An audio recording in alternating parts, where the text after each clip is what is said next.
Olá pessoal, sejam bem-vindos ao curso de Capacitação em Informática Básica de 2026. Essa aula 2 é Introdução ao Computador. Antes do conteúdo, a gente vai relembrar o conteúdo da videoaula passada, que é a apresentação geral do curso, onde o nosso canal de comunicação é o WhatsApp. Lá a gente vai estar enviando o link das videoaulas e também os formulários. A frequência de publicação das videoaulas vai ser aos sábados à tarde, às 13 horas, exceto a primeira videoaula, porque é uma aula de apresentação geral do curso, então ela vai ser disponibilizada um pouco antes, para que vocês se familiarizem com o funcionamento do curso como um todo. A frequência mínima é 75%. Essa frequência ela vai ser computabilizada pelos formulários enviados ao fim de cada aula, e ao fim de cada módulo, a gente vai estar disponibilizando uma avaliação. Ela vai conter algumas perguntas onde você vai ter que responder com base no conteúdo visto durante todo o módulo, e no fim, vai ser feita uma média em relação a todas as notas das avaliações, que deve ser igual ou superior a 7, para que você obtenha o certificado de 48 horas. Por último, vocês viram também sobre o conteúdo que vai ser abordado em cada módulo. O objetivo dessa aula é apresentar o computador, a evolução histórica dele e alguns conceitos de hardware e software, para que nós compreendamos como funcionam juntos no dia a dia. Para entender como os computadores funcionam, é importante conhecer a sua origem e as principais etapas de sua evolução ao longo da história. Diversas invenções e descobertas contribuíram para o desenvolvimento das máquinas que a gente utiliza hoje em dia. Dentre essas invenções, uma delas foi o ábaco. O ábaco é um instrumento de cálculo usado desde os tempos antigos em diversas civilizações. Existem vários tipos de ábaco, como chinês, japonês, russo, maia, entre outros, que vão possuir características únicas. O ábaco realiza operações matemáticas básicas, como adição, subtração, soma e divisão.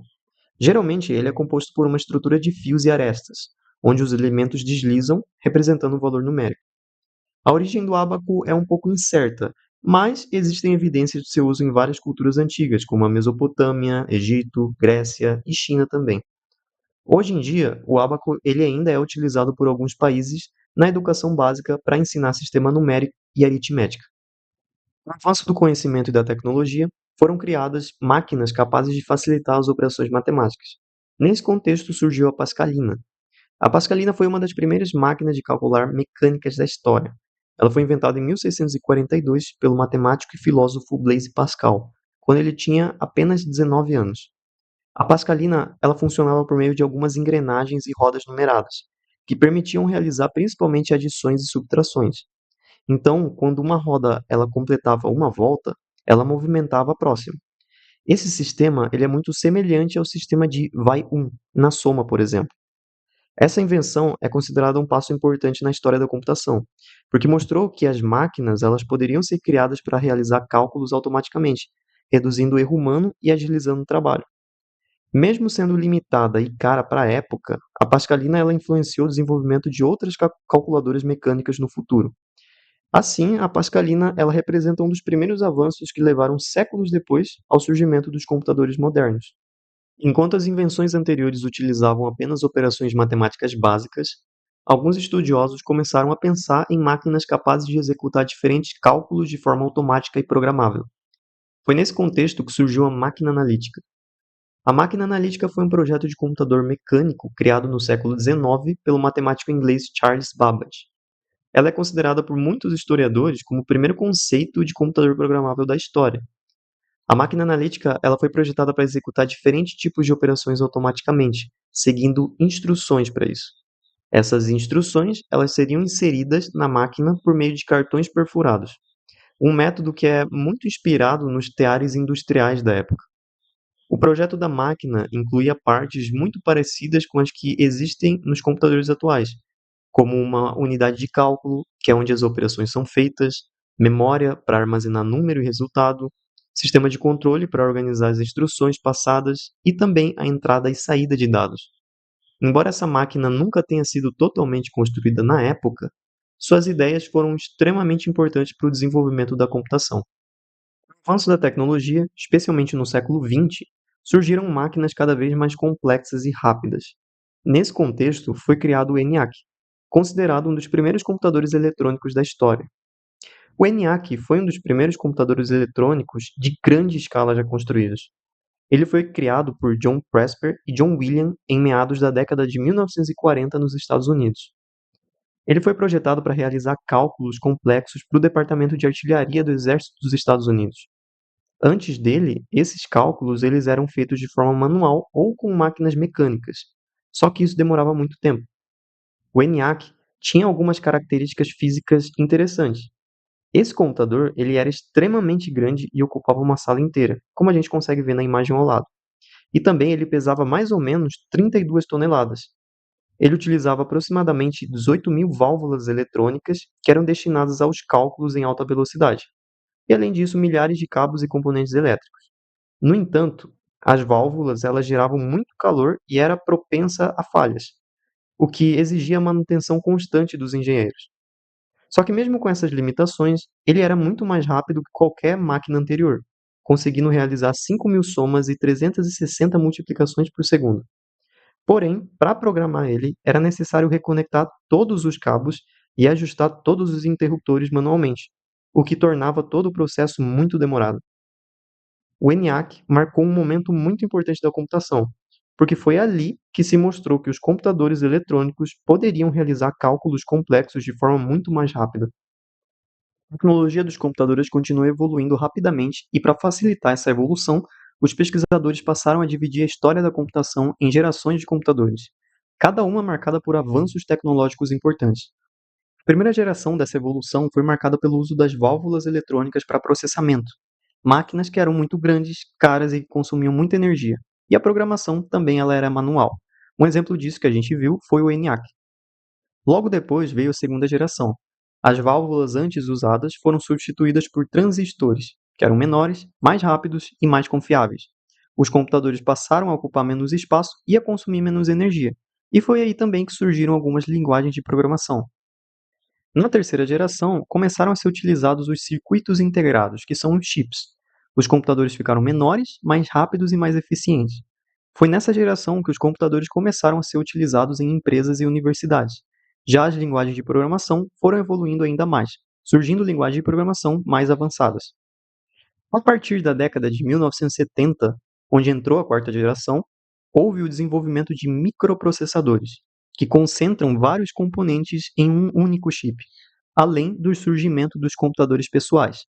Nessa mesma época, a programação de computadores já se dava por meio de linguagem de programação moderna e interface gráfica.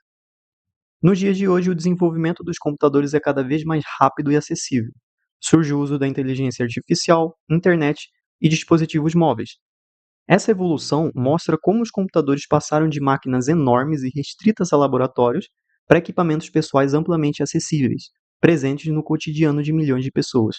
Após entender a evolução dos computadores geração por geração, é importante conhecer seus componentes e funcionamentos básicos. Assim sendo, o que é o computador? Por definição, nós temos que um computador é uma máquina eletrônica que recebe, processa e armazena dados, funcionando por meio do hardware e software. Hardware é a parte física do computador, tudo que pode ser tocado: teclado, mouse, monitor, gabinete. Enquanto o software são programas e sistemas que fazem o computador funcionar, como sistema operacional e aplicativos, por exemplo. Como mencionado, hardware é a parte física do computador, todos os componentes que são tangíveis. Dentre esses componentes, nós temos a placa-mãe, processador, memória RAM, dispositivos de armazenamento e dispositivos periféricos. A gente vai falar sobre cada um desses componentes para entender melhor para que eles servem. Começando pela placa-mãe, esse é o componente principal do computador. Ele que é o responsável por estar conectando e permitindo a comunicação entre todas as outras peças. Existem alguns elementos na placa-mãe que são essenciais para a gente compreender o seu funcionamento. Os slots e conectores, eles são destinados à instalação de memória RAM e de placas adicionais, que a gente vai ver nos próximos slides. O chipset ele é responsável por estar controlando a comunicação entre a CPU, a memória e os periféricos.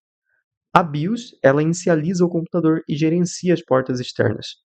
E as portas externas, como USB e HDMI, que permitem a conexão de dispositivos e transmitem dados, vídeo e áudio. Agora que a gente entendeu a placa-mãe em si, a gente vai conhecer o cérebro do computador, que é o processador.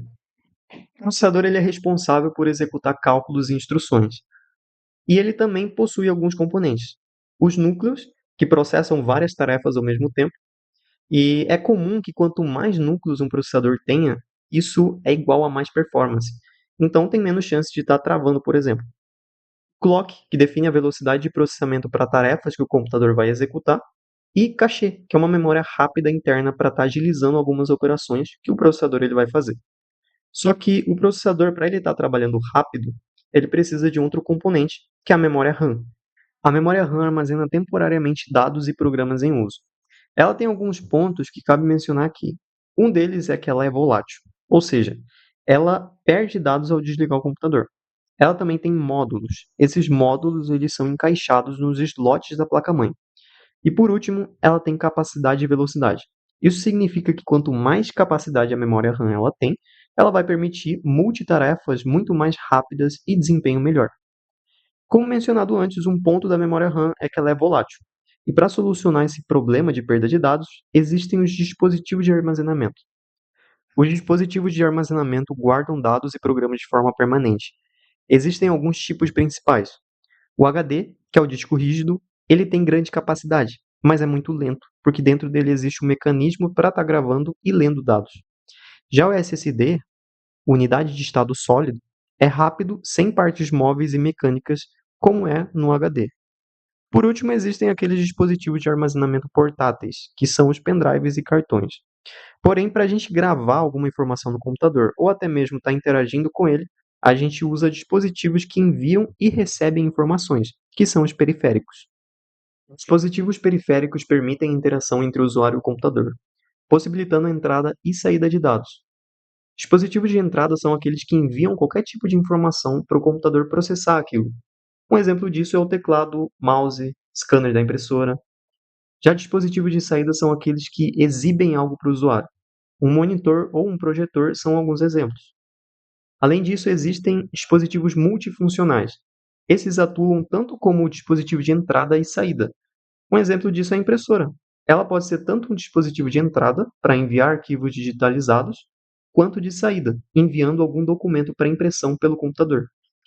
Depois de conhecer os componentes físicos que formam um computador, é hora de entender os programas e sistemas que fazem tudo funcionar, que é o software.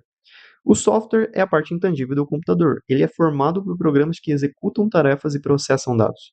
E entre esses tipos, a gente tem o sistema operacional, software de aplicação, drivers e utilitários. A gente vai passar por cada um desses tipos explicando o que eles são. O sistema operacional é o software fundamental que gerencia todos os recursos do computador e permite que os demais programas funcionem. É ele quem controla o uso do processador, memória RAM, dispositivos de armazenamento e periféricos. Ele organiza tudo para que esses recursos sejam utilizados pelos programas. Além disso, ele fornece uma interface para o usuário, que permite a interação por meio de janelas, ícones, menus e arquivos.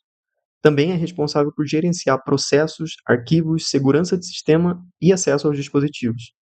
Alguns exemplos de sistemas operacionais são o Microsoft Windows, o Linux e o macOS, que a gente consegue ver na imagem ao lado. Sobre o sistema operacional, funcionam os programas utilizados diretamente pelos usuários. Esses programas são chamados software de aplicação. Softwares de aplicação são programas desenvolvidos para realizar tarefas específicas para o usuário. Diferente do sistema operacional, que vai gerenciar o computador, esses programas eles são utilizados para atividades práticas do dia a dia. Eles permitem estar criando documentos, navegando na internet, editando imagem, reproduzir vídeo, fazer cálculos e também executar outras tarefas. Esses programas eles utilizam os recursos do sistema operacional e também do hardware para estar funcionando corretamente. Alguns desses exemplos é o Microsoft Word, por exemplo, para edição de textos, o Microsoft Excel para planilhas, o Google Chrome para navegação na internet, assim como também outros navegadores que a gente vê na imagem ao lado. E para que esses programas eles consigam estar utilizando corretamente os dispositivos do computador, são necessários softwares que são chamados drivers. Os drivers são programas responsáveis por permitir a comunicação entre o sistema operacional e os dispositivos de hardware. Cada componente do computador possui características específicas, e os drivers funcionam como um tipo de tradutor. Ele permite que o sistema operacional envie comandos e receba informações desses dispositivos. Por exemplo, uma placa de vídeo, uma impressora, uma placa de rede ou até mesmo um mouse, eles precisam de drivers para que suas funções sejam reconhecidas e utilizadas corretamente pelo sistema.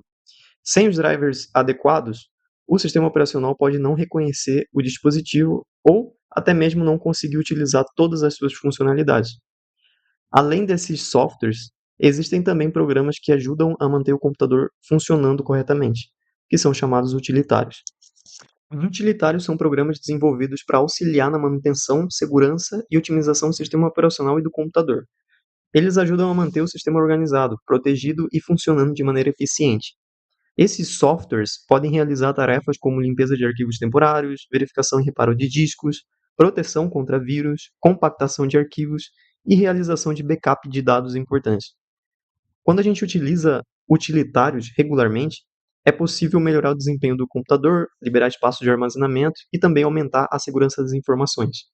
Alguns exemplos disso são o WinRAR, que é um programa para extração de arquivos que estão em um formato específico, que é o .zip ou também .rar. A gente tem também o antivírus, ferramentas de limpeza de disco e também programas de backup. Ao longo dessa videoaula, nós vimos como a computação evoluiu ao longo do tempo e como os computadores se tornaram ferramentas essenciais no nosso dia a dia. Começamos com uma breve contextualização histórica, passando por algumas das principais etapas da evolução dos computadores, desde as primeiras máquinas de cálculo até os computadores modernos. Depois disso, a gente entendeu melhor o que é um computador, observando os principais componentes dele e como que cada parte contribui para o funcionamento do sistema. A gente também viu a diferença entre hardware e software, entendendo que o hardware ele representa as partes físicas do computador, enquanto o software corresponde aos programas e sistemas que permitem que o computador execute diferentes tarefas.